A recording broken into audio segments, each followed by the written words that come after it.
indivíduo vai desenvolver, vamos dizer assim, com essa cota que ele recebe, todos os seus atributos morais.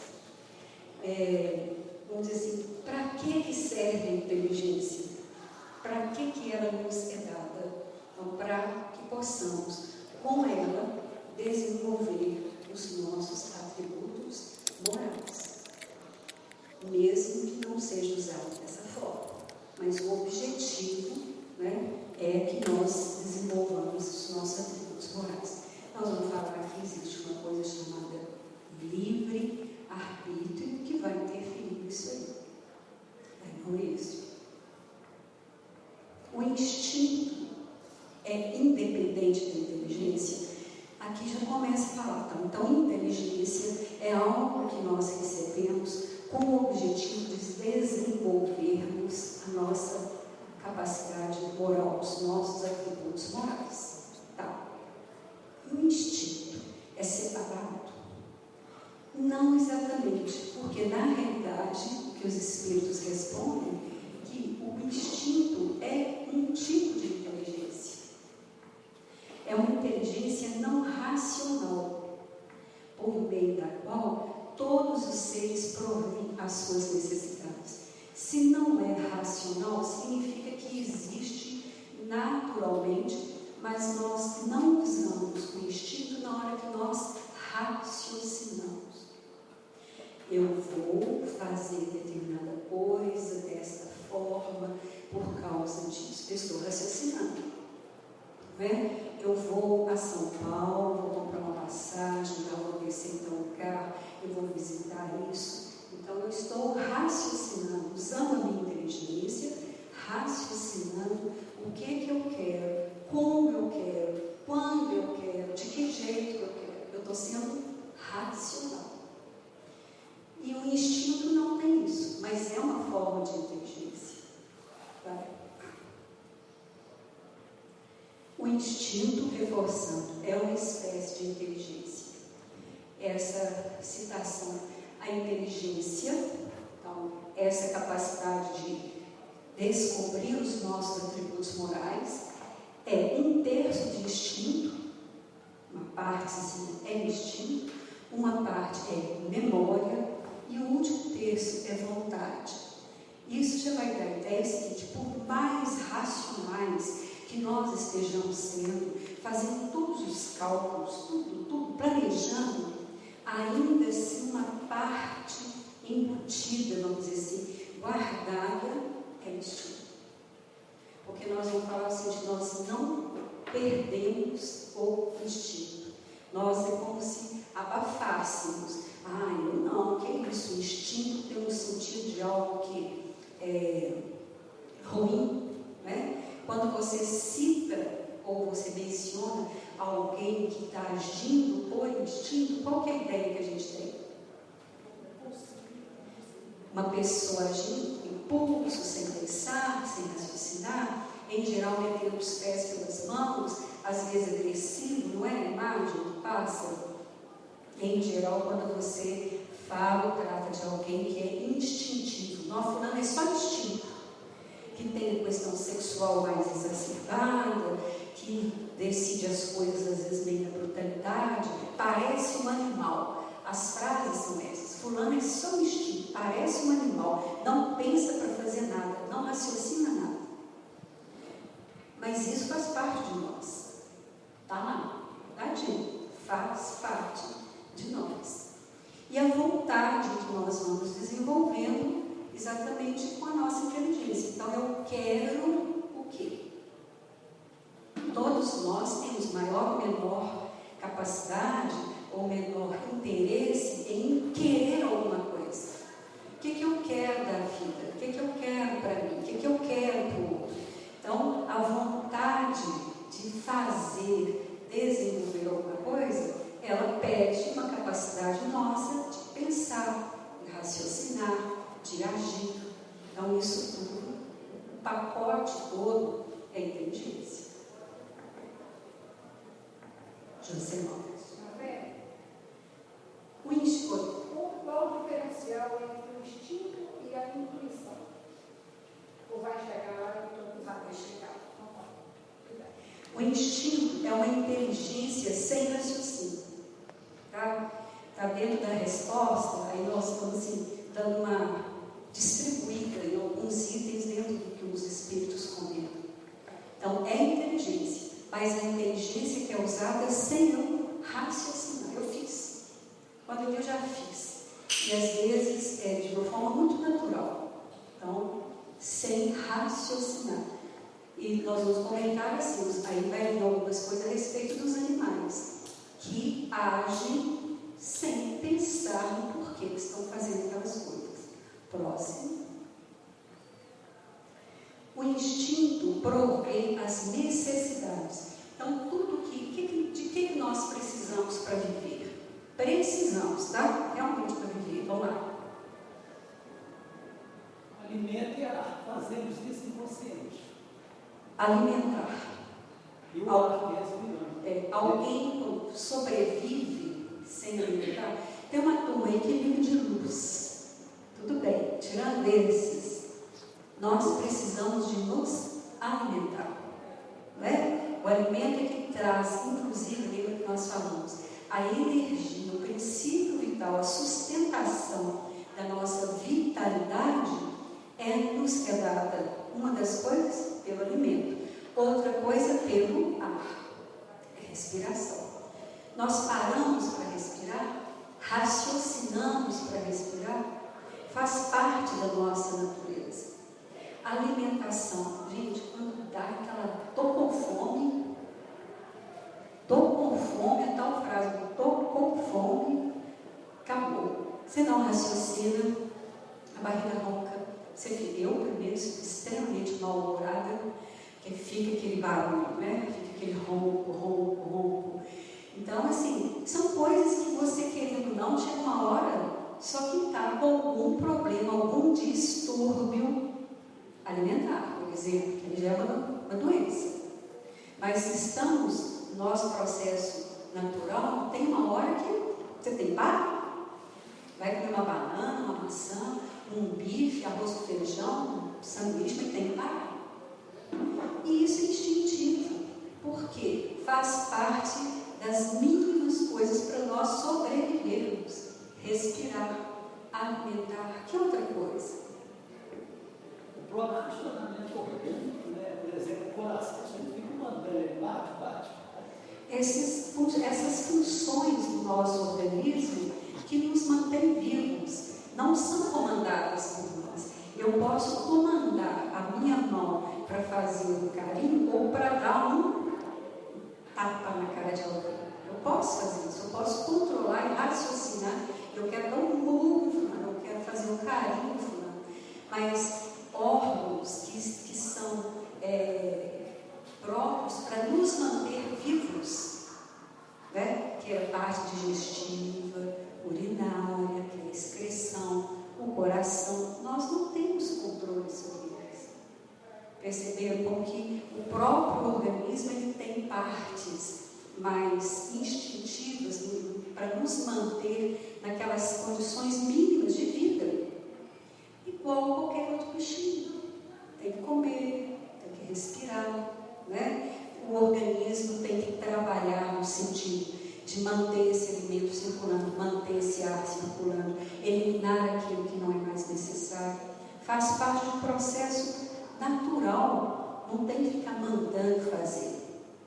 Ainda tem mais uma outra coisa, que nós humanos nem sempre usamos com objetivo específico, mas que é reprodução. Faz parte de qualquer espécie, e entre nós, essa questão de está embutido que ter filho, aí vem as frases bonitas, é dar continuidade à minha vida, né?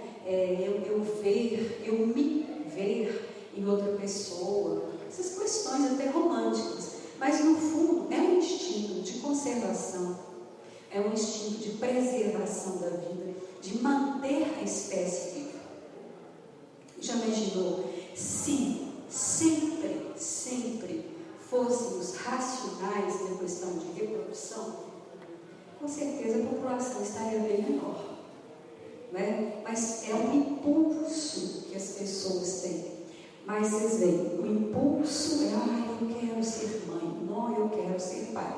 Mas aí vem o raciocínio. Quanto custa, né, ficar grávida, ter neném, educação, o parto, o enxoval? Aí começa a raciocinar. E muitas vezes no raciocinar, eu preciso fazer um curso, vou viajar. Aí você já começa a tirar aquela ideia instintiva que era, eu quero ter um filho, não estou querendo, não, vou deixar para depois. O instinto te empurra, o raciocínio vai controlar esse empurrão. Vai, Maurício. É possível estabelecer uma linha de separação entre instinto e a inteligência, ou seja, saber onde um começa, onde o outro termina, que muitas das vezes o instinto se confunde com a inteligência. Você, se não for um instinto grosseiro, vamos falar assim para a gente entender e lembrar, fica difícil. Se ele estiver agindo de uma forma muito natural, eu não vou perceber se eu estou usando o meu instinto ou se eu estou usando a minha inteligência. Vai, Maurício.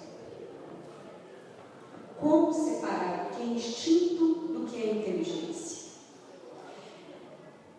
Numa situação, incêndio, aqui nós estamos aqui todos tranquilos, serenos, alguém gritar lá fora, fogo.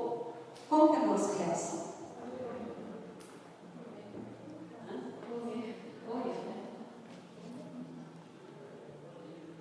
Não é? Primeiro, ninguém vai preparar para perguntar, será que é verdade? Será que foi mesmo? De repente, é alguém passando um trote, alguém fazendo uma brincadeira de mau gosto, grita a palavra fogo, e se for uma pessoa inflamada e gritar com vontade, gente, não fica muito grito. Pula pela janela, pela porta. E se, outra coisa, se isso aqui dá até tempo, ninguém vai falar assim, pode, a senhora, por favor, as crianças primeiro, os velhos depois, as mulheres. Agora, se for um dia de culto de louvor, ou no dia de cartas consoladoras, vocês já imaginaram? Se gritar fogo, é um massacre. É um massacre. Perdemos toda a nossa capacidade de raciocinar e vamos agir totalmente pelo nosso instinto de sobrevivência. E ele é tão forte que ele vem e abafa tudo, tudo. E vamos morrer exatamente porque perdemos a capacidade mínima de raciocinar. Tem um quadro, não sei se ainda tem, fantástico, que fala o que você faria em situações bem exageradas, que eu falo assim, gente, todas elas eu morri tranquilamente. Porque você acha que numa situação de temporal, você dentro do carro, um cachorro correndo atrás de você, um prédio desabando, são situações assim bem radicais. Eu vou ficar dentro do carro que é menos perigoso. Eu vou deitar perto do meio-fio que é menos perigoso. Gente, nessa hora, infelizmente, vai nos custar a vida porque nós não vamos raciocinar. Né? Aconteceu agora em Bucareste, novamente, espaço fechado, fogo, e aquele monte de gente que morre, e a maioria que pisoteada. Aconteceu em Santa Maria, a maioria que morre, pisoteada. Porque vem com toda a força o nosso instinto de sobrevivência. Se usarmos da inteligência, é verdade, calma, encosta na parede, um de cada vez. Sei, né? Nessa figura a gente vê bem a situação, em qualquer situação de pânico, de medo, nós vamos usar o instinto. Né?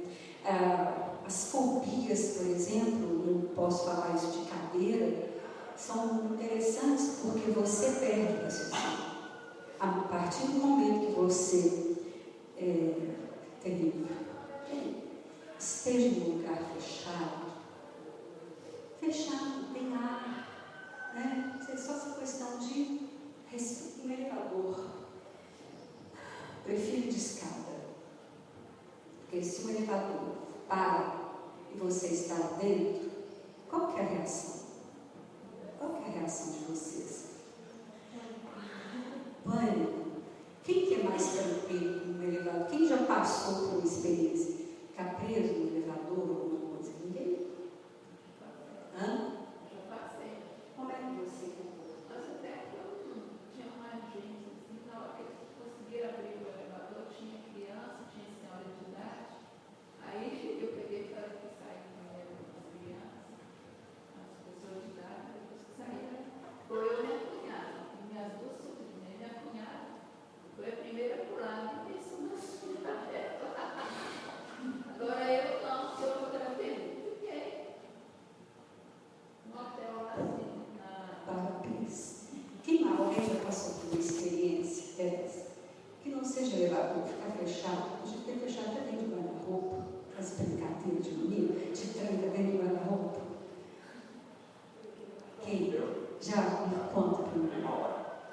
Hã? Tem uma hora presa. Tem de elevador? E aí? Tem um botão que fala para voltar ali.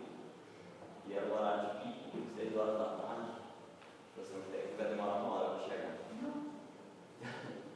E durante essa uma hora, o que você fez? Aí eu falei, eu estava com alguém para mexer, eu falei. Estava só você no elevador? Gente, eu não vou nem enxergar o botão que tem que apertar. eu acho que é mais fácil. Tipo, você consegue comunicar o Enxergar o botão. Tipo assim, não, nós estamos providenciando, mas e quando você está preso e nada funciona, ninguém te responde, você não sabe como está a situação, eu acho que deve ser mais desesperado. Pois é, eu lembro do exemplo que estamos todos sujeitos a acontecer, né? Faltar luz. Por isso que eu sempre prefiro de escada. Porque nessa hora, a questão do instinto e a questão da razão. Nosso instinto é de sobrevivência. E temos uma memória registrada muitas vezes de situações parecidas. Não precisa nem ser dessa vida, tá? Aí entra até uma questão de passado e tal. De repente, o que acontece? Isso aflora a nossa memória, vai interferir na nossa inteligência, vai jogar tudo para o instinto que é sobrevivência e a nossa falta de condição de mudar a situação, de que relaxar, né? E aí nós perdemos a capacidade de raciocinar e entramos muitas vezes em pânico. E em pânico nós perdemos o rumo.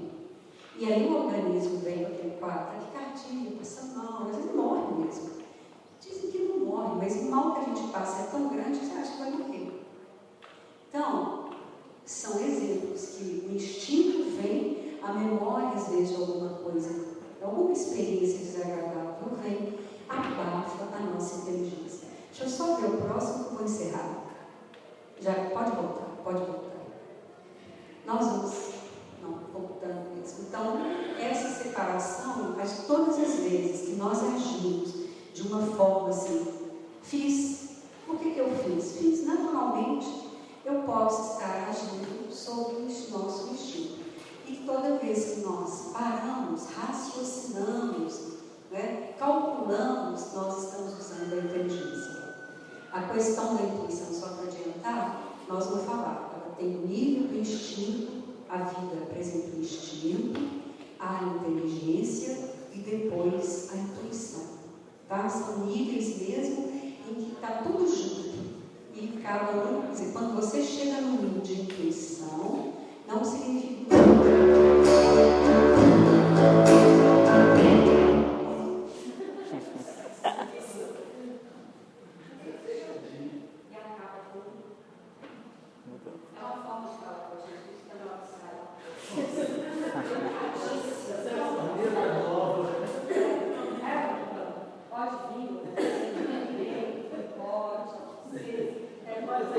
Isso aí foi para testar seu instinto, ele quer dizer só circular para ligar. Ok, então Se nós formos correr, claro. Você viu?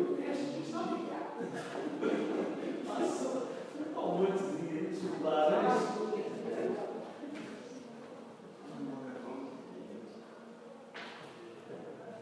Gente, bom dia. É muito gostoso gostoso da Maria. Estou adorando, viu, Maria? Continue assim. E ele tem um teste ao vivo, vocês viram? Ou seja, tem a momento de prática. Olha, eu vou falar. Muito bom. Gente, bom dia a vocês. Nós vamos falar do Evangelho. Deixa eu pegar aqui. Que eu fiquei tão emocionado agora que eu estou voltando, sabe?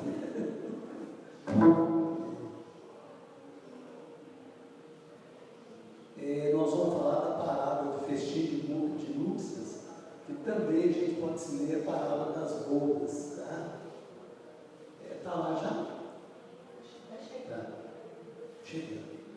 Mas é interessante, né? Determinados estudos com determinados momentos, porque parece que eles combinam. Eu estava aqui pensando sobre esse estudo, e aí lembrando que segunda-feira é feriado, e aí por causa do feriado, aí muitas pessoas às vezes adiam, né? Eu ia na reunião, mas é feriado, eu vou viajar, vou para o sítio, vou para a praia, que ninguém está tirando mérito disso não. Mas o estudo tem muito a ver com isso, né? Porque é um estudo que fala de um convite e ele desenrola a história toda, onde as pessoas não vão porque tem algumas ocupações. Então, eu achei bem interessante. Tá? Bom, então a gente veja, nessa parábola, esse Senhor, para poder comemorar a festa de núpcias do filho dele, ele distribui convite. E aí na passagem fala que é um rei que está fazendo esse convite. Então a gente fica imaginando o seguinte, o convite de um rei chegando para nós. Olha, você está convidado para ir na festa assim. Aliás, vamos ler a palavra primeiro, porque depois eu vou contando, vocês vão associando a palavra. Tá?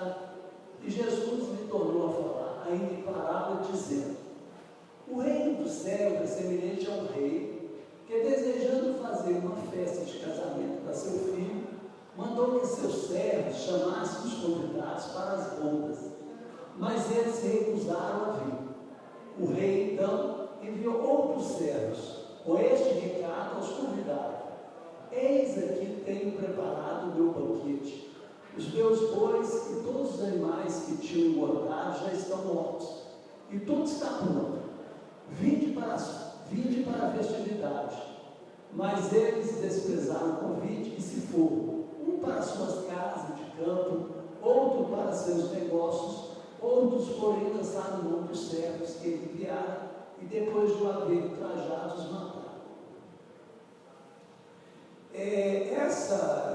Essa parábola, e a gente só lembrando sempre o seguinte, que a parábola, ela tem sempre um fundo espiritual ou um fundo moral, e a palavra ela é complicada, porque por mais que a gente não queira, muita gente pega o pé da letra, mas ela é muito figurativa, porque aquela palavra está narrando uma história de fundo moral, que às vezes está muito distante daquilo ali que você está vendo pela letra. É a grande confusão, muitas vezes, que a gente faz. E essa palavra, por sinal, ela tem muito disso, ela vai muito longe do que está escrito ali, porque se nós pegar o pé da letra, a gente vai, então teve um boi morto e tal, e na verdade não teve nada disso, era uma simbologia para exemplificar uma festa, porque no plano material era uma realidade da época, né? E ainda é uma realidade hoje. A maioria das festas é regado a animais e a carnes e tal, mas ali era simbólico. Bom, primeiro vamos raciocinar o seguinte: para que era especificamente a princípio esses convites? Porque esse convite tem um endereço. Agora, antes vamos pensar o seguinte: você imagina você preparar uma festa, organizar tudo, convidar e ninguém ir, ninguém comparecer.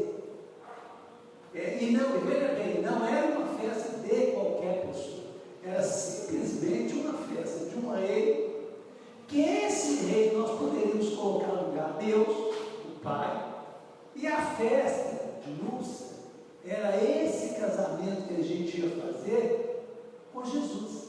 O banquete era Jesus. O banquete dessa festa eram os ensinamentos espirituais. E foi mandado um convite. E aí, de repente, ninguém, por estar envolvido nas questões materiais, quiseram comparecer. E os judeus foram os primeiros convidados. E por que os judeus? Porque os judeus foram os primeiros povos a assumir o monoteísmo, ou seja, os judeus assumiram declaradamente que não havia vários deuses, que eles acreditavam num Deus só, todo-poderoso. Então eles tiveram essa maturidade. Não que talvez um grupo aqui separado, outro ali, um indivíduo isolado, adquiriram essa percepção. Não, adquiriram sim. Mas o único povo que assumiu publicamente essa visão foi os judeus.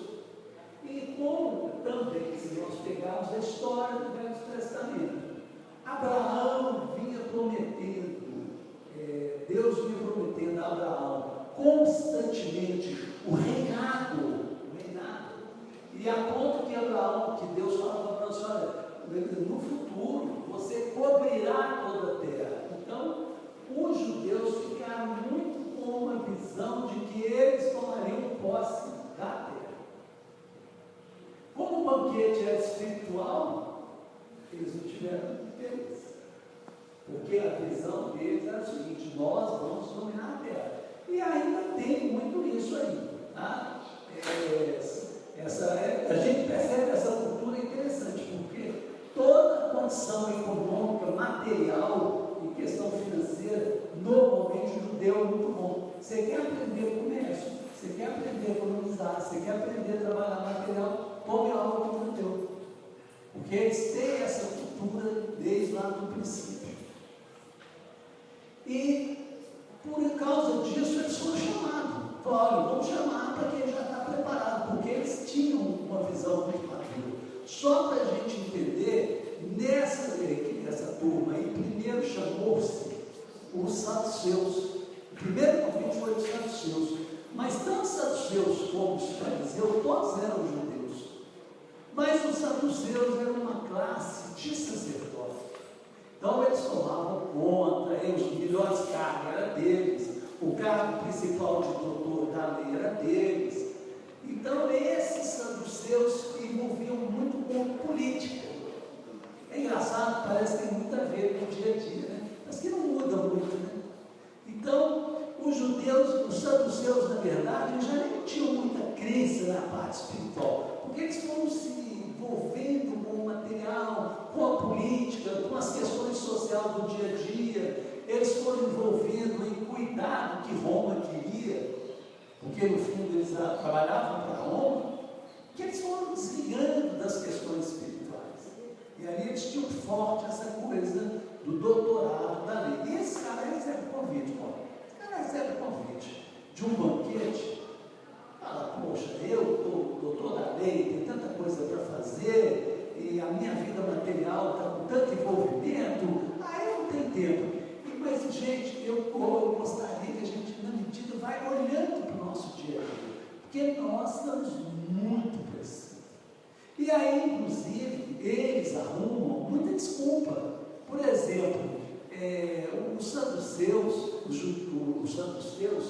eles alegam que não podiam ir à festa porque eles tinham comprado fazenda, eles tinham que olhar a fazenda que eles tinham comprado.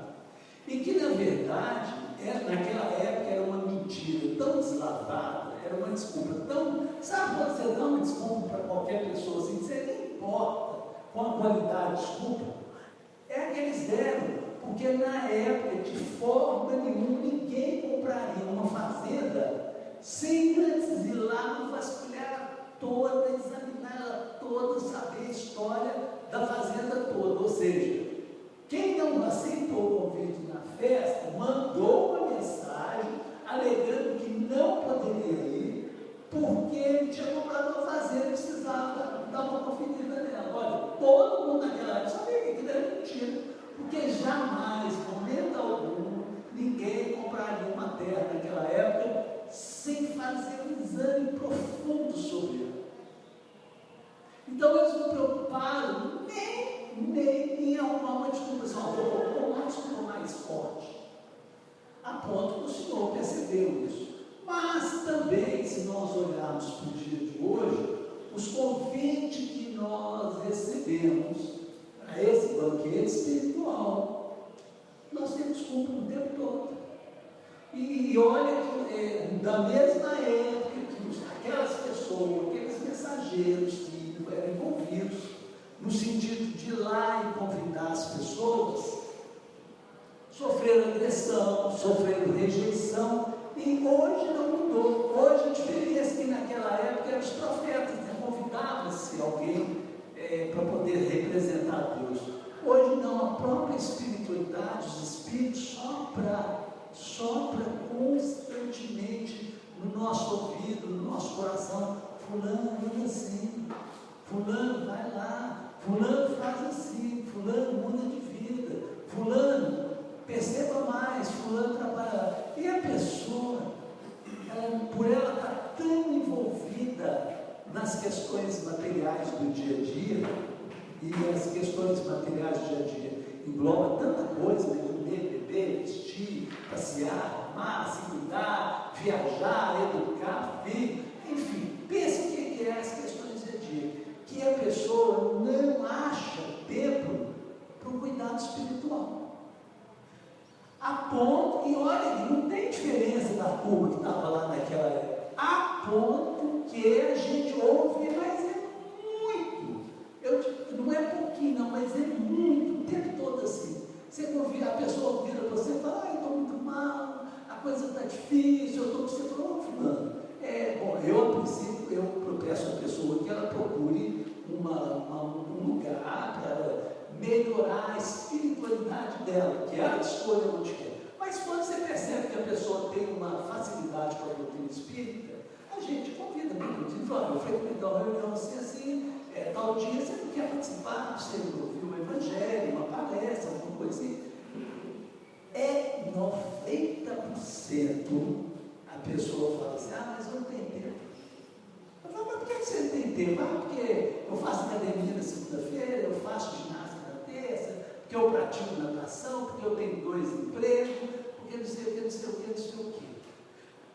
Deixa eu entender para a gente, olha, a pessoa precisando, mesmo ela precisando, ela deixa eu entender o seguinte, essa parte é um acessório, essa parte não é importante para mim. Cuidar da parte espiritual, cuidar das minhas questões espirituais, aonde eu vou aprender esses valores que o Evangelho veio trazer, isso para mim é um detalhe. Se der tempo eu vou uns 15 minutos por semana. Às vezes a pessoa vem numa reunião uma vez por semana. A reunião de 1h30, a pessoa sofre para mim.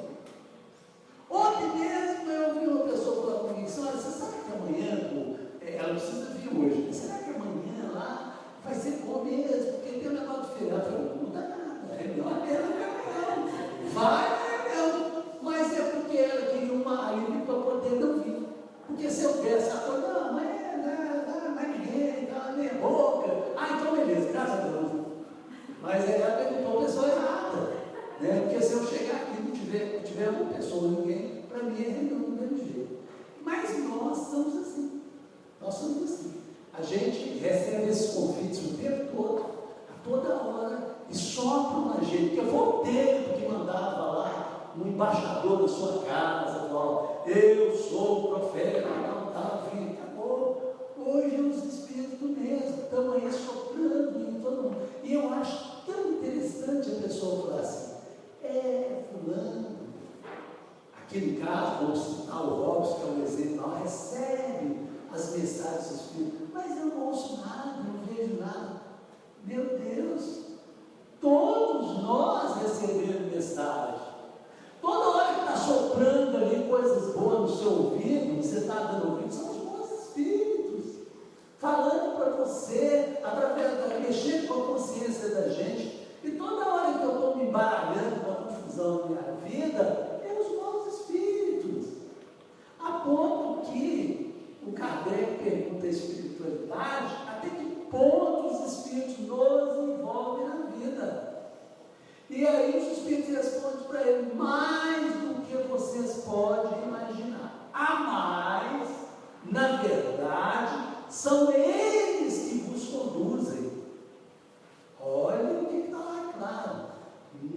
verdade, são os espíritos que vos conduzem. Olha o mensageiro na praça. Porém, se você estiver no mal, são os maus espíritos.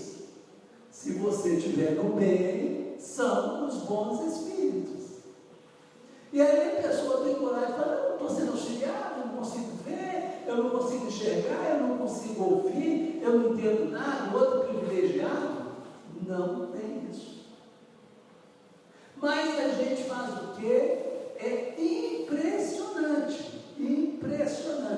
Nós, seres humanos, temos uma capacidade enorme de ouvir o que queremos e de não ouvir o que não queremos, de acreditar naquilo que gostamos e de negar aquilo que não gostamos.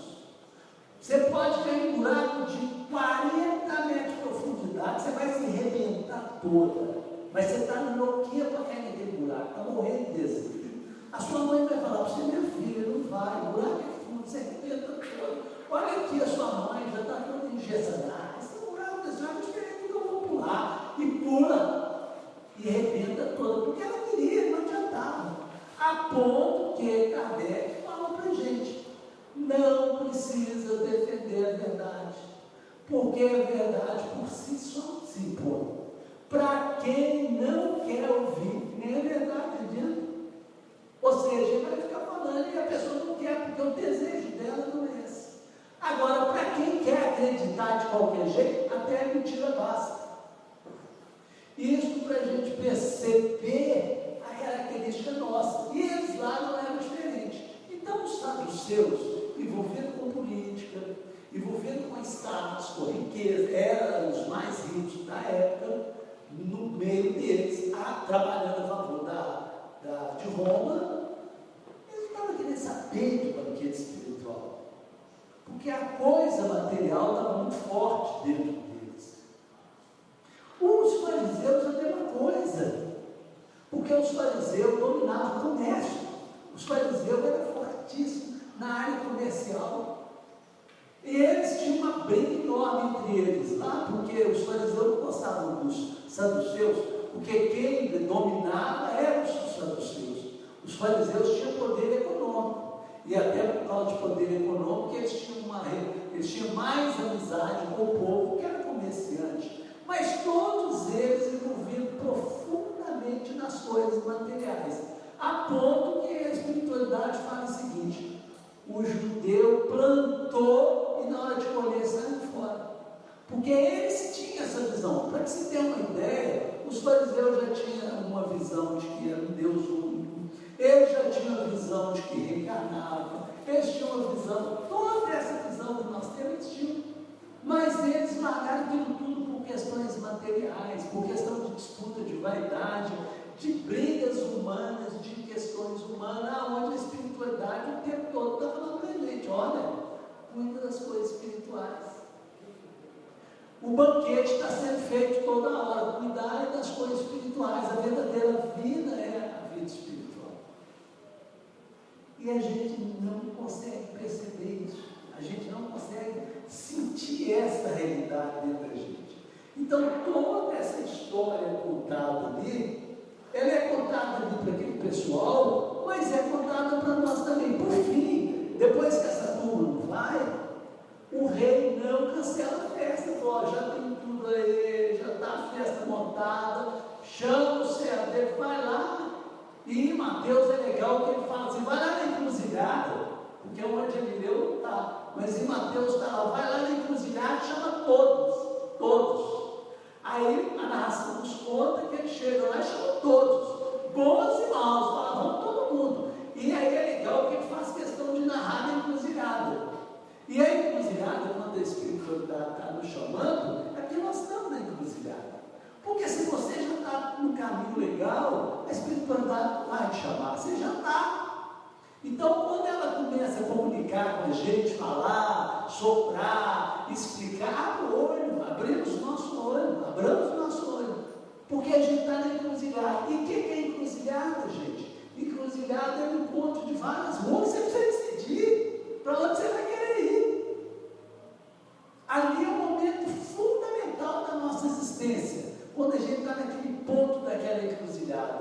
Porque, querendo ou não, você vai ter que decidir qual lugar seguir. Porque tem então, quando você estava numa rua reta, era única, você bom, você está indo, só tem essa saída. Mas Deus deixou para te chamar na parábola exatamente na hora que você estava na encruzilhada, porque Ele estava te dando o direito de escolher.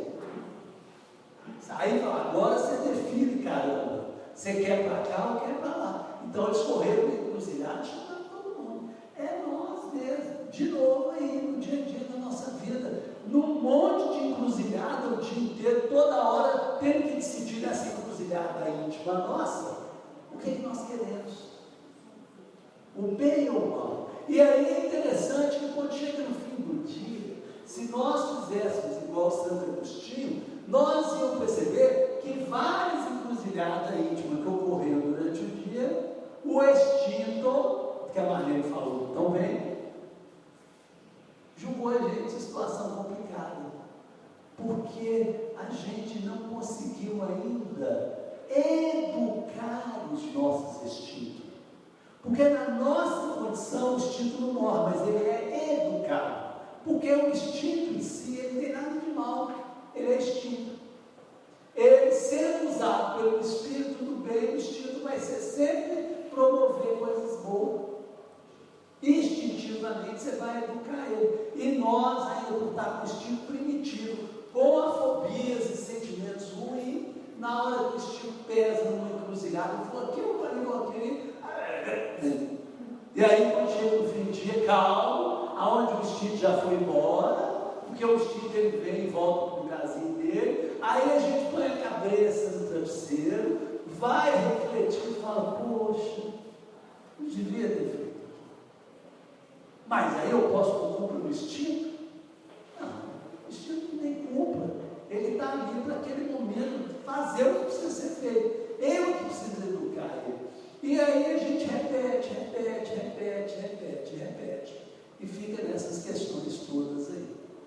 Então, isso para a gente perceber o tanto que nós estamos envolvidos nisso. E a gente está dizendo isso, nem querendo jogar pedra, mas às vezes a gente precisa falar. Muitas vezes nós estamos dentro do movimento religioso, da religiosidade íntima, e ainda continuamos como doutores da lei, como saduceu, como fariseu. Vejam que interessante, e olha que o Senhor, que promove a festa, ele é muito cuidadoso, ele vigia tudo. Ele olhou se estava tudo legal, se estava tudo certinho. Quando a turma chegou, ele foi lá conferir. Aí ele encontra um cara que não estava pronto para a festa, ele não estava de acordo com a festa. E aí a gente, pegando ao pé da letra, fala, pô, mas esse Senhor é muito exigente. Esse Senhor é muito ignorante, porque ele mandou chamar cego, aleijado, leproso, pobre, miserável, favelado, negro, e agora chega na festa e queria que os caras tivessem bem. Mas olha a coisa bonita, o convite é uma oportunidade da gente lidar. Esse é o convite, da gente mortificar. E quando nós somos convidados, dentro do respeito que toda festa nos merece, nós precisamos ir da melhor maneira que nós podemos ir. Eu não posso, porque alguém me convidou para uma festa, falar, eu não tomo banho, se quiser eu vou sem tomar banho, não. Por respeito ao dono da festa, por respeito às pessoas que frequentam a festa, eu vou da melhor maneira. Eu vou me colocar na melhor condição para aquele ambiente. Porque não sendo assim, eles mereciam toda a oportunidade. Então, quando esse Senhor nos faz esse convite, a espiritualidade nos convida para frequentar, seja o centro espírita, seja para frequentar a igreja evangélica, seja para frequentar a igreja católica romana, seja para frequentar a Umbanda, seja para frequentar o Candomblé, vá com a melhor roupa espiritual que você tem. Porque todos eles são um convite para a espiritualidade. O erro está na maneira humana de enxergar isso, de achar que pode ser e deve ser de qualquer jeito. Ninguém precisa apresentar nesse ser perfeito, mas precisa se apresentar limpo. Minha mãe falava assim: você pode andar com a roupinha costurada, mas rasgada é desmanzeira. Você pode até chegar com a roupinha remendada, mas você tem que estar tomando um banho. Não tem problema que seja de bacia, não é igual o banho de chuveiro, mas é um banho que você tomou, é o melhor banho que você podia tomar. Então é essas coisas que a gente precisa entender. Quer dizer, a espiritualidade nos convida, mas ela nos convida nos proporcionando a oportunidade de dar o melhor que nós temos. Não é o melhor que a Marlene tem, que eu tenho que dar. Não é o melhor que o Walter tem, que eu tenho que dar. Eu preciso dar o meu melhor. E o meu melhor nessa situação tem que estar incluído amor. Não é uma coisa de piloto automático, eu estou indo, não. Você já viu a coisa mais gostosa quando você vai para uma festa, e a festa de núpcias é legal, porque você já notaram, festa de casamento, você fala o seguinte: o cara quer namorar, uma mulher bonita vai para a festa de casamento, porque as mulheres se arrumam mesmo, e aí você fala: pô, no casamento não tem mulher feia. Não tem mesmo, porque está todo mundo fazendo o melhor para ficar bonito. Então não é à toa que ele proporcionou essa festa. E aí a festa do casamento, ela tem toda a simbologia, porque ao casar se propõe a construir o quê? Uma família. E é uma nova função de família. E o que Jesus está ali naquele banquete dele? Quem era o noivo que casava conosco? Jesus. Propondo uma nova família para o planeta. Propondo uma nova família. Então estava lá o noivo esperando a gente, Jesus, para esse banquete espiritual, e nós viramos e falamos assim: não, porque temos uma questão para resolver de gado e tal, e não quero mexer com essa festa. E ali é uma aliança que se forma para uma nova proposta de vida. E não é gostoso isso? O Criador dá a gente a possibilidade de criar uma nova proposta de vida. E eu, ao invés de pegar isso, agarrar, abraçar, eu fico me questionando. Eu fico assim: será que vou? Será que não vou? Ah, mas aí tem esse lado aqui, eu tenho esse apego ali. Eu fico pensando assim: caramba, será que a gente vai passar pelas aquelas mesma coisa que ele falou com aquele que não estava pronto, lá, amarra ele, pé, mão, joga ele lá fora, onde vai ter pranto e ranger de dente, ou seja, com dificuldade. Eu sempre estou batendo na mesma tecla, sempre. Por que a gente insiste em evoluir pela dor? Por que a gente cismou que tem que sofrer para evoluir? Deus não criou isso. Isso é da nossa natureza. Da nossa consciência, isso. Que precisamos nos libertar. Porque esse convite, você veja bem, ele virou para as pessoas e não falou assim: ó, eu estou fazendo aqui um corredor de, como é que chama esse corredor? É corredor polonês, onde a pessoa passa no meio, vão batendo. Todos vocês que querem crescer, que querem espiritualizar, tem um corredor polonês aqui, entra no meio, nós vamos descer o pau vocês. Não, ele não fez isso. Ele falou: eu vou fazer uma festa. Olha, quando der a minha hora, não fala. Já deu? Eu vou fazer uma festa e vou convidar essas pessoas para nessa festa ganhar esse banquete espiritual. Ou seja, nós vamos ficar numa boa. Aí a gente virou para ele e falou: eu fui um corredor polonês dentro do dia a dia. Ah, beleza, seja feita a vontade de vocês. Toma corredor polonês em todas as encarnações suas aí.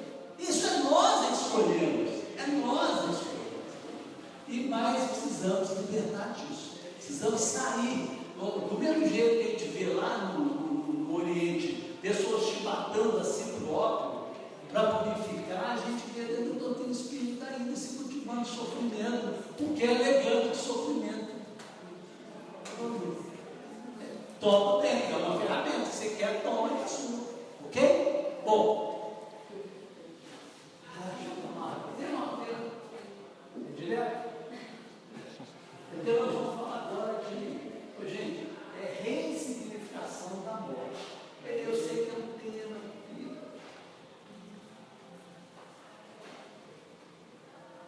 É legal a gente bater papo sobre isso, até porque eu vou dizer uma coisa para vocês. Na vida, a gente não deveria ter medo de discutir nada. Porque a maior dificuldade que nós temos com a religiosidade é que nós acreditamos em algumas idolatrias e buscamos a nossa religiosidade através de determinadas idolatrias. Assim, eu estou sendo espírita por causa de Chico Xavier, eu estou aqui por causa do Robson, eu sou cristão por causa de Jesus.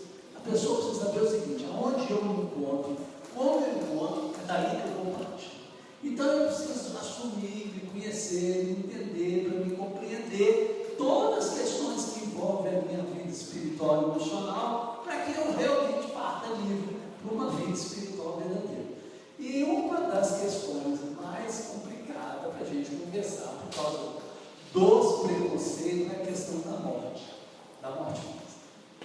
E aí a gente, continuando a reflexão da direção que a espiritualidade está nos pedindo, a gente vai fazer algumas reflexões.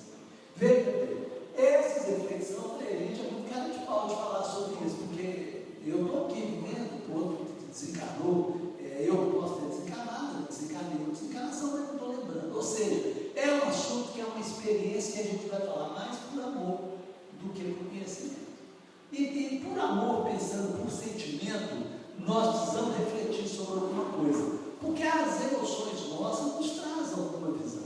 Uma coisa que eu percebi, lidando com situação, por exemplo, de câncer, em alguns lugares. Por exemplo, eu posso falar porque eu não tenho envolvido ninguém emocionalmente. Eu tenho um parente, tive um parente de 45 anos de idade, que ele teve um câncer.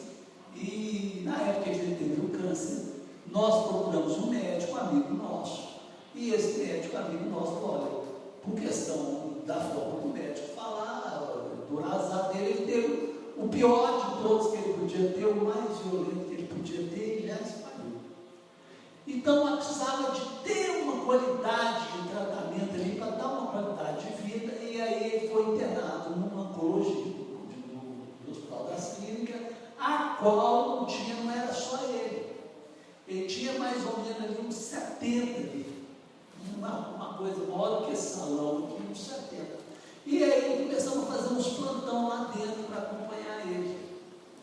E ali a gente viu tanta coisa, que a ponto que quando eu chegava lá na rua, parecia que eu era um ET. No dia a dia eu falei, gente, olha a diferença de vida entre quem está lá e o mundo cá fora. Teve um dia que deu 3 horas da tarde, eu falei, gente, eu preciso comer alguma coisa. Aí eu saí, fui num restaurante lá perto do Hospital das Clínicas. Quando eu entrei no restaurante, eu vi aquele tanto de gente comendo, eu perdi a fome. Eu falei, eu não consigo comer. E eu nem vou poder ficar nesse lugar muito tempo que eu vou adoecer, porque eu não estou psicológico preparado para isso. Mas eu faltava, senão não estava. Bom, e aí eu queria fazer uma reflexão que a gente precisa pensar, porque não precisa ser uma doença fatalista, até porque nem existe essa doença, porque Deus é que está no comando, e nós não sabemos nada. Quantas coisas a gente fala, isso é fatal, isso não é. Eu lembro, há muitos anos, chegou um casal anterior, ia operar uma criança, essa criança aqui, ela está com um pouquinho aqui, a coisa toda, meia hora, 15 minutinhos, tal, e aí a criança foi fazer a cirurgia e não voltou mais. Ou seja, não era fatal, era coisa boa, então é uma bobagem a gente ficar preocupando e antecipadamente com essas coisas. Mas o que eu queria que a gente refletisse? Na maioria das vezes, quase sempre, nós, quando temos pessoas doentes em volta de nós dedicamos muito a cuidar da doença. Nós trabalhamos muito para cuidar da doença. Ali, remédio, tudo, na hora certa, comida certinho, tudo ali. Mas é interessante que a gente não cuida do principal, que é do doente. Porque tem duas coisas diferentes ali. Tem a doença biológica que precisa ser cuidada, mas tem o doente com as suas questões emocionais, com as suas dificuldades, com todas as coisas envolvidas no seu dia a dia. E muitas vezes a gente fala, poxa, mas eu estou cuidando tão bem, mas não está. Porque não está cuidando das coisas emocionais. E em determinados momentos a gente não cuida de medo. A gente não cuida porque fica inseguro. E olha, tem uma coisa que nos fortalece, é o amor. Eu tive uma época que a gente tinha um grupo de tratamento emocional, e esse tratamento emocional foi desenvolvido da seguinte situação: há pessoas que faziam tratamento emocional, elas podiam falar tudo, sem nenhuma regra, tudo que estava no coração delas, mas elas não podiam falar nada que estava no racional delas, nada. Quando a pessoa no tratamento terapêutico começava a narrar coisas que a gente percebia que ela estava pensando, não queremos isso. O que é que está dentro do seu coração? Se você quiser falar, não é obrigado, mas se você quiser falar, fala o que está dentro do seu coração. A pessoa empurrava e ficava quieta, não tem problema. Mas ela continuava participando da reunião. Até que um dia ela não aguentava, ela explodia, ia abrir a boca, chorar, e a gente começava a perceber que tudo que ela sentia não tinha nada a ver com o que ela falava. Olha para vocês verem que como é interessante, e a gente precisa trabalhar e aprender a cutucar esse lado emocional das pessoas. Me lembro de uma senhora com câncer, e ela pediu para participar da reunião, e durou ela encarnada 1 ano. E esse ano a gente conversava muito, e aí a gente com a liberdade de conversar naturalmente, falar: olha, como é que amanhã eu sei essa questão de você sentir que você pode estar desencarnado amanhã, depois da manhã, ou daqui um mês, sei lá. E a gente batendo papo, a gente via que ao ela narrar isso, ela começava a sentir isso tudo natural, porque a gente foi tirando dela, sem nem perceber, aquele monte de monstro, de fantasia, que ela criava sobre o assunto, porque passou a se ter um diálogo honesto, um diálogo, mas não só honesto, mas um diálogo de emoções. Eu estava falando para ela das minhas emoções com ela, o que você sente? Mas eu não estava fazendo uma pergunta técnica e nem ali de código, era uma coisa emocional. Eu queria saber como é que ela sentia, como é que era isso, porque era uma experiência diferente para mim. Então, essas situações que precisam ter muito cuidado, porque nós convivemos com pessoas a vida inteira e não trabalhamos essas conversas que são de fundo emocional. Vocês já perceberam, nós que temos família, a gente reúne a família e começa a criar código. Aqui esse assunto não deve falar não. Esse assunto que a gente fala que não deve, é o que deveria falar, porque é esse que está precisando. Porque você vai deixar de falar, vai esconder, vai deixar de falar até quando? Você não sabe quando, que dia e quais são os momentos que a gente tem para conversar um com o outro. Não é sonho, não é fantasia, nem é ilusão. Quando a gente sai de casa pela manhã, pode ter sido a última vez. Faz parte do nosso processo natural. Quando nós dormimos, pode ser a última vez. E nós estamos falando isso por quê? Porque a gente não tem essa, nós não nascemos para poder ficar prorrogando a nossa existência para depois. Nós nascemos para poder viver o máximo que podemos. Porque nessa da gente achar que porque está vivendo pode prorrogar para amanhã, para depois da manhã, para a semana que vem, para o mês que vem. Eu preciso falar com aquela pessoa isso. Mas vamos falar mês que vem. Mas vamos falar no ano que vem. Aí é interessante, fala assim, o Natal, reúne a família no Natal, ceia, todo mundo em volta. Aí todo mundo chega, a pessoa tem um ano que ela não conversa com você, porque ela não aguenta conversar com você, porque ela está morrendo de vontade, fala um monte de coisa, mas no Natal é em nome de Jesus, e ela chega lá, ai querida, aí eles combinam até o que pode conversar, aqui nós podemos conversar sobre isso, mas sobre isso, nós não podemos, não é que combina falando, já sabe intimamente, mas na verdade é o que precisava conversar, é o que precisava resolver. Por quê? Porque a qualidade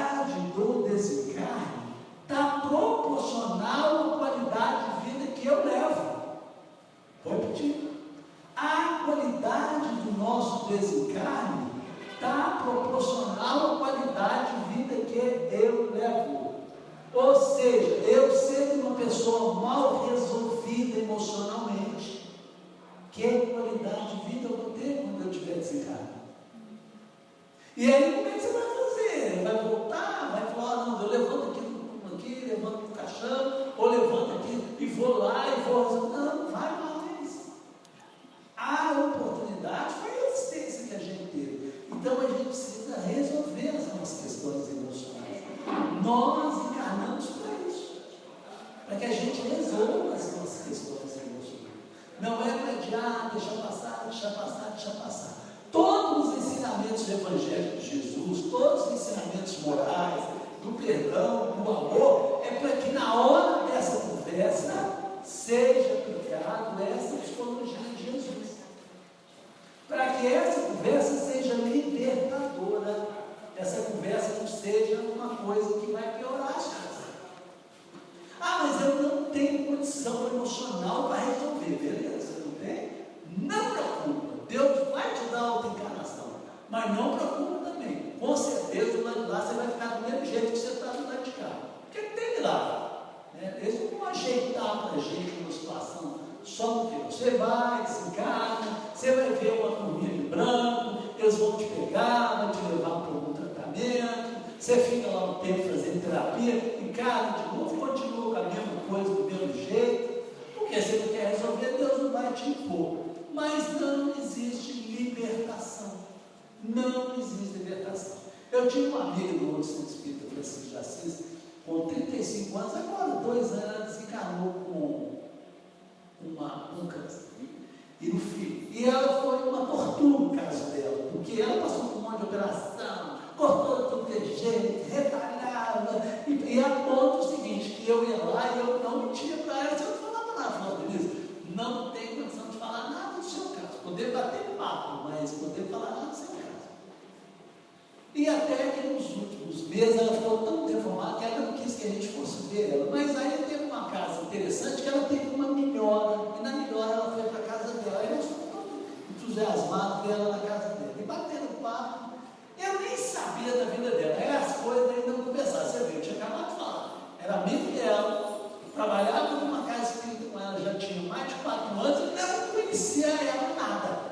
Aí eu fui descobrir na conversa de que ela vivia já há anos sozinha em Belo Horizonte, há anos, porque a mãe dela tinha morrido, o pai casou de novo, e ela que eu não sei a história a fundo, por algum motivo ficou de mal do pai e isolou. Aí o pai foi morar no Espírito Santo, e ela, sempre guardando mágoa dele, morando aqui em Belo Horizonte. Aí naquele período ali nós conversamos com ela. Aí eu falei para ela, Denise, você não é obrigada, mas é bom para você se você resolvesse isso com seu pai. Porque se você não resolver isso agora com ele, você imagina você desencarnando com isso, vai continuar essa mágoa do lado de lá, durante o tempo todo, e provavelmente você vai vir de novo, porque as coisas vão ser resolvidas. Aí passou um tempo, eu tive lá com ela de novo, ela já estava com um semblante muito tranquilo. Ela falou, meu pai esteve aqui me visitando, porque ele foi lá visitar ela várias vezes. E teve um dia que eu consegui conversar com ele. Falar com ele que eu estava com mágoa, por causa disso, e aí ele chorou muito e tal. Mas aquela conversa foi como se ele tirado 200 quilos das costas dela. Importantíssimo também. Importantíssimo para todo o contexto da coisa. Então a gente às vezes fica se perguntando, eu estou preocupado com a morte. A morte é o de menos. A morte física é a coisa mais simples, mais natural, porque ela acontece desde quando a gente existe, continua acontecendo, e dentro dessa lei natural vai voltar acontecendo. Agora, como eu estou andando para esse processo, é que eu preciso me perguntar. Eu estou me complicando para resolver quando? Que hora? Em que momento da minha vida? Então, a gente precisa entender isso, viver nessa intensidade da nossa realidade, dentro das possibilidades que nós podemos viver, mas viver com essa franqueza emocional, de chegar, conversar, bater papo, de expressar, de deixar outra pessoa Porque isso é libertador. Isso é libertador. E nós não podemos fazer aquela coisinha assim de brincar para debaixo do tapete. Eu tenho pavor de dormir de um dia para o outro com uma coisa para ser resolvida. Assim, amanhã eu vou resolver. Eu tenho pavor disso. Eu vou lá no lugar e vou conversar. Se aquilo está me incomodando, está mexendo mesmo, me alterou meu sistema psicológico, meu sistema emocional. E aquilo eu já rezei 3 dias, já tentei, não deu certo, só tem um jeito. Expor a situação. Essa é a nossa vida. Porque na questão de morrer, diz Jesus, quando um discípulo pediu para seguir ele, aí ele autorizou, falou, então bem, beleza. Ele falou, mas peraí, meu pai morreu, eu vou lá enterrar. Aí diz Jesus assim, deixai os mortos, enterrar seus mortos. E ele não falou aqui no sentido pejorativo, nem no sentido punitivo, assim, você quer me seguir, está proibido. Não teve essa maldade, esse sentimento ruim de Jesus, não. Ele apenas aproveitou o momento para trazer mais um ensinamento para a gente, assim, olha, esse povo aí na terra andando e movimentando, eles estão mortos, porque a maneira de nós viver é na morte.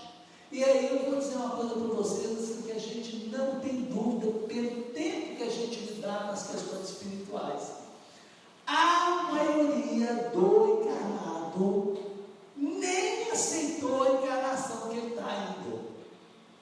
Se eu não aceitei a encarnação que foi programada para mim, significa que eu estou morto, porque eu não estou vivenciando a minha experiência. E é interessante a gente perceber que às vezes a pessoa passa a vida inteira brigando com a encarnação dela. Não é nem chateada não, é literalmente brigando mesmo. Há pontos que muitos chegam a revoltar com a encarnação que tem, de criar dificuldades maiores para eles, e já vem complicado, sai pior do que chegou. Me lembro um jovem bandido no Rio de Janeiro, numa entrevista, e logo depois, coincidentemente, ele foi morto pela polícia na porta do Hotel Glória, ele dizendo, viver do jeito que a vida me deu, eu prefiro morrer matando ou roubando. E realmente ele foi morto. O que é isso? Ele veio com uma condição de viver de vida, a qual literalmente ele não aceitou. Porque nós falamos muito, é muito bonito falar de reencarnação programada. Mas a reencarnação programada é para espírito doce, que realmente aceita sentar, aceita conversar sobre a programação. A nossa é assim, um pouquinho programada e um pouquinho empurrada, sabe? Aquela coisa que o remédio amargo, mas você põe um pouquinho de açúcar para a criança comer. Você já viu isso? Então, a espiritualidade muito inteligente fala, essa criatura é rebelde, a gente começa a fazer um acordo com ela, dá ela alguma condição, mas junto com essa condição, empuxa o pacote todo. Aí a criatura chega aqui, mas não é do jeito que eu quero, não é como eu quero, não é desse jeito, e essa pessoa, na verdade, está morta. Porque ela matou a reencarnação dela. Ela matou a possibilidade dela viver.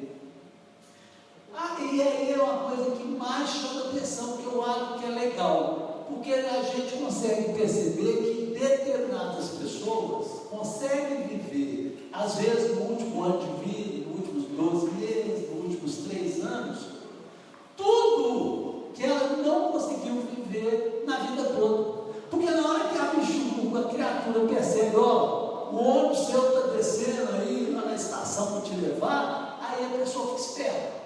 Aí ela quer acertar tudo, quer organizar tudo. Eu tentei até lembrar o nome de um filme que reflete muito isso, que é um empresário muito rico e tem um amigo mecânico muito pobre. E ambos descobrem que estão com a vida. Aí eles saem para o mundo, fazer tudo o que eles queriam, viver da forma que eles achavam que é legal, experimentando tudo, porque ele falou, caramba, é a última chance, então eu quero, você tem dinheiro, banca tudo. E aí o empresário, ele tinha um avião, ele ficou, você sabe como chama? E é uma coisa muito legal isso, porque deu a oportunidade da pessoa vivenciar a experiência da vida dele. E aí viver sem exigência. Dentro da condição psicológica e emocional que ele estava pronto. Porque muitas das vezes nós fazemos até o contrário, desembrigar com a nossa encarnação, nós nos julgamos na encarnação numa condição pior que a gente nem precisava passar. Está matando do mesmo jeito. Então essa questão da qualidade, porque eu para falar de qualidade de quem está desencarnando e precisa ter, porque é uma passagem, e como é que você vai nessa qualidade? Tem muito a ver com o lado de lá. Para eu falar disso, eu preciso falar de qualidade de vida. Se eu não tenho, e quando eu falo qualidade de vida, não é ter a geladeira melhor, um carro melhor, não. A qualidade de vida que eu estou dizendo é a qualidade que te dá a satisfação emocional. Você levanta de manhã e fala: olha, o mundo não é do jeito que eu queria, mas é do jeito que eu estou gostando, que eu posso participar dele. Porque se eu ficar inventando uma qualidade de desencarne sem qualidade de vida, eu estou mentindo. Agora, há pouco tempo eu tive com minha sobrinha, o marido dela é engenheiro eletrônico e engenheiro elétrico. E ele trabalhava na Vivo, na Oi, então ele era muito cobrado, 24 horas por dia ele tinha que ficar com o telefone ligado, porque qualquer coisa que acontecesse, ele era chamado e ele já estava meio obeso, já estava começando a desenvolver diabetes, depressão, mal-humorado. Até que ele criou uma coragem que eu fiquei admirado. Ele largou tudo.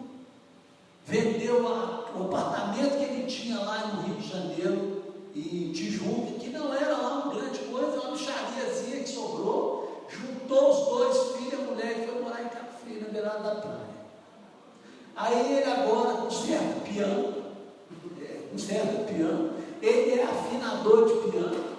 E por ele ter uma cultura, ele conseguiu agora dar aula de alguma área, na área de computação, mas agora, porque ele passou lá uns 6 meses a pão e água.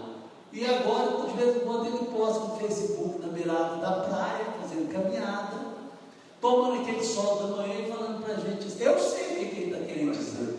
Muita gente pode pensar que o que ele está fazendo é snobismo, mas eu sei que eu conheço a história com ele, conheci. Agora estou do jeito que eu queria. Eu estou conforme a vida que eu queria ter. Nunca tive tão feliz na minha vida. E ele nem carro tem mais, porque não tem dinheiro para ter carro. Ele vai de bicicleta, levar o menino para a escola e vai buscar o menino de bicicleta da escola. Mas eu nunca vi a criatura tão feliz. A diabetes foi embora o risco, a pressão abaixou, a glicose voltou ao normal. Então, é essa coragem de viver, essa coragem da experiência de existir, é que a gente precisa ter. E a gente é covarde o tempo todo, acovardo no momento de falar, do diálogo, de sentir, de dizer que gosta, de dizer que está apaixonado, a ponto que eu vou dizer para vocês uma coisa que eu acho incrível. A maioria do ser humano boicota em si própria a possibilidade de amar na vida, porque tem medo de machucar. A gente escuta muito isso assim: não vou amar, não, amar dói. Eu lembro, eu passei por uma experiência quando era criança, me fizeram de bobo. Nunca mais eu vou amar ninguém. E eu falo assim, grande bobagem, porque a maior delícia que a gente tem é perceber que tem a capacidade de amar. É perceber que tem a capacidade de gostar. E se não deu certo com um, pode dar com o outro. Se não deu certo com o outro, pode dar com o outro. E se não der com ninguém, dá com si próprio. Porque isso é uma coisa que é um dom do ser humano. É uma graça divina. Porque amar com essa consciência, os animais não têm essa consciência. E nós podemos ter essa possibilidade. Então, para encerrar, está acabando. Para encerrar, oi? Então tá, beleza. Para encerrar, eu vou até conversar agora com o nosso amigo lá, porque eu vou pedir férias no assunto morte. Eu estou falando que eu estou virando doutor especializado em desencarne. E aí eu estou falando, se alguém disputando por aí, me chama, eu vou arrumar um cartãozinho, porque nós estamos. Aí nessa madrugada, eu recebi essa mensagem, lembrei até que amanhã Dia dos Mortos. E aí eu falei, não, eu vou ler essa mensagem lá na reunião. Vai esperar uma musiquinha.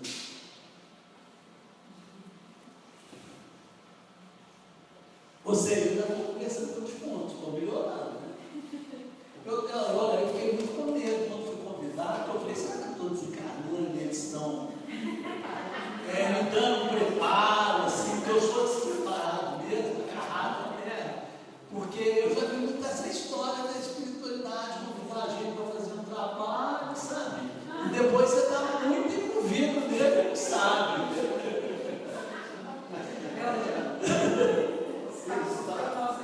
Eu estou andando assim, eu até fiz um seguro, né, Maria? Fiz seguro lá, falei que o menino está aí, horas, guardadinha, você tem 30 dias para recorrer a ela e tal, porque, sei lá, né?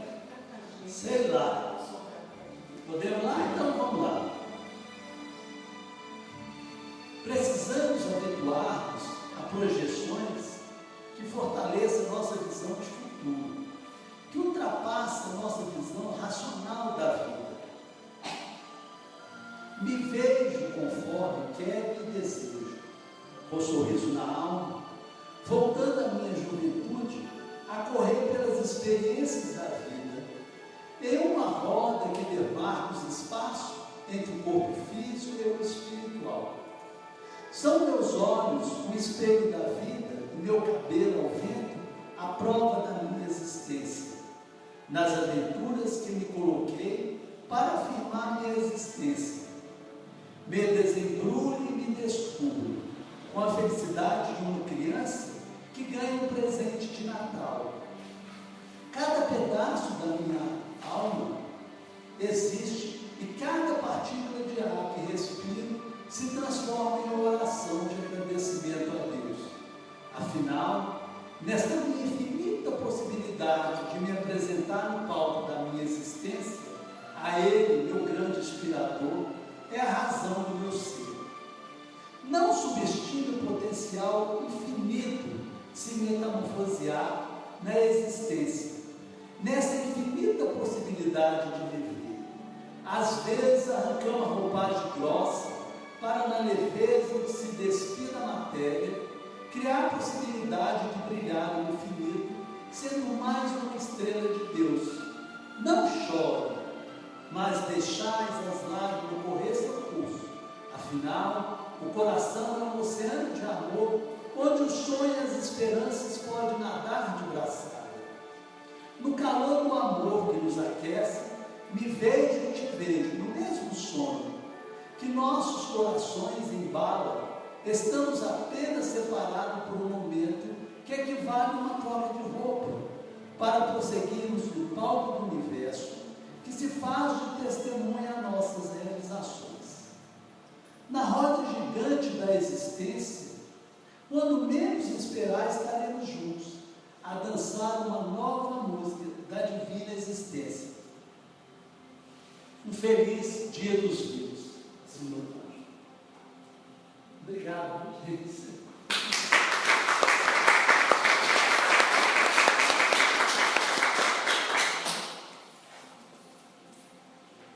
Ficou sem gesto nenhum, eu falei, desencarna, agora desencarna.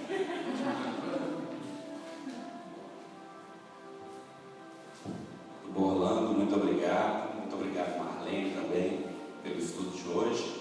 Vamos dar sequência aí aos nossos trabalhos de hoje. Então nós vamos passar para o momento dos passes.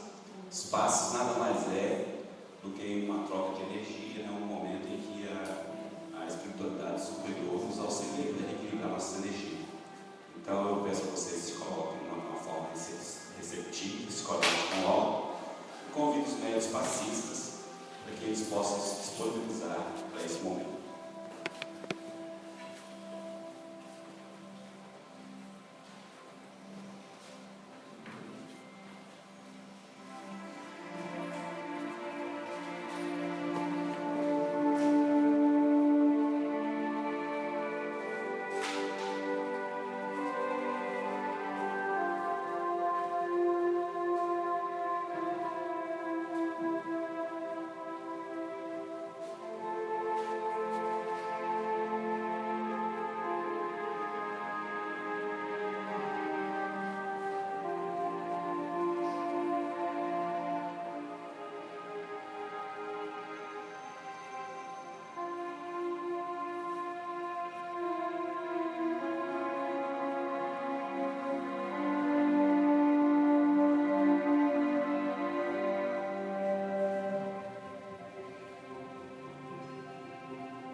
pessoal, estamos encaminhando para o final. Tem alguém que nos visita pela primeira vez? Não tem mais vontade que nós vamos oferecer a vocês uma lembrancinha de nossa casa. Pedir a Tânia que faça essa entrega. Passar os nossos recados finais. Lembrando que nós temos as nossas reuniões públicas que acontecem aos domingos pela manhã. Que acontecem aos domingos pela manhã, né? Que é essa reunião onde a gente faz o estudo do Evangelho, todos os domingos, a partir das 8h30 da manhã, sendo que nós abrimos os portões às 9 horas, às 8 horas.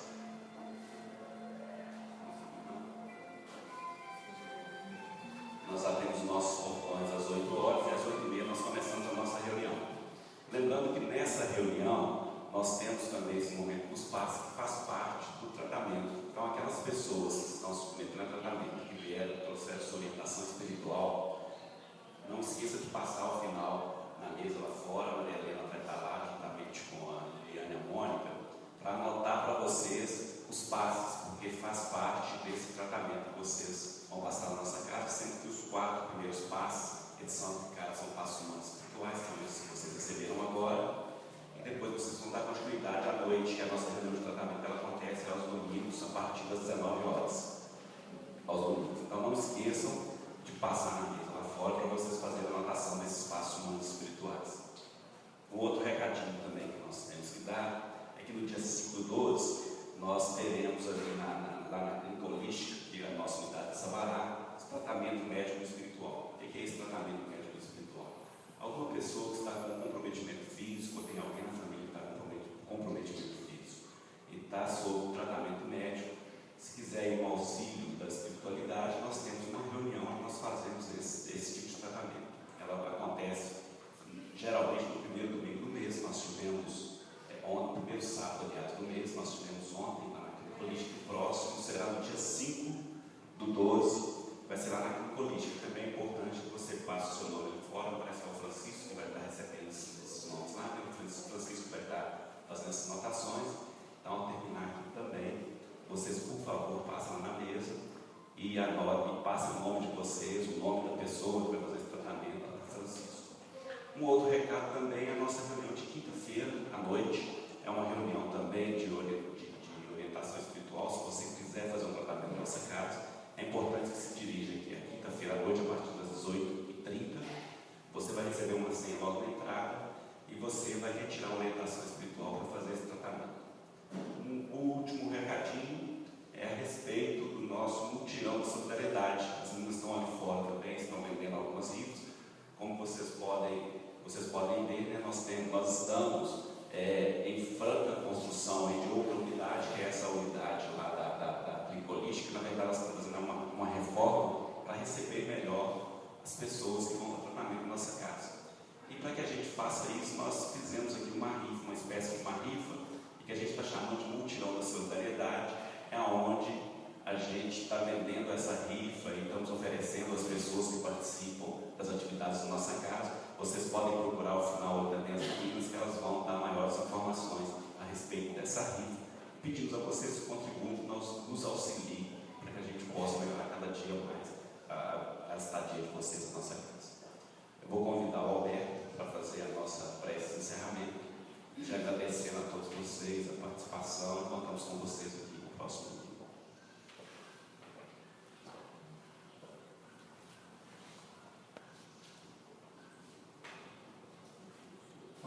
Vamos agradecer a oportunidade, o aprendizado desse domingo e levar nossos pensamentos a Deus. Deus, Pai, e Mestre Jesus, é com muita alegria, Pai, mais uma vez em Ti, para agradecer a oportunidade dos ensinamentos e pedindo, Pai, que faça com que esses ensinamentos cheguem até nossos cérebros, nossos corações, para que possamos fazer a diferença na vida das pessoas que nos acercam. Que a gente possa levar todo esse conhecimento para a nossa vida prática e que possamos, assim, viver melhor. Esteja conosco, Pai, no decorrer da semana, nos protegendo e amparando a todos nós, nossos familiares, a todos aqueles que são caros. Nos proteja, assim, no decorrer desse dia.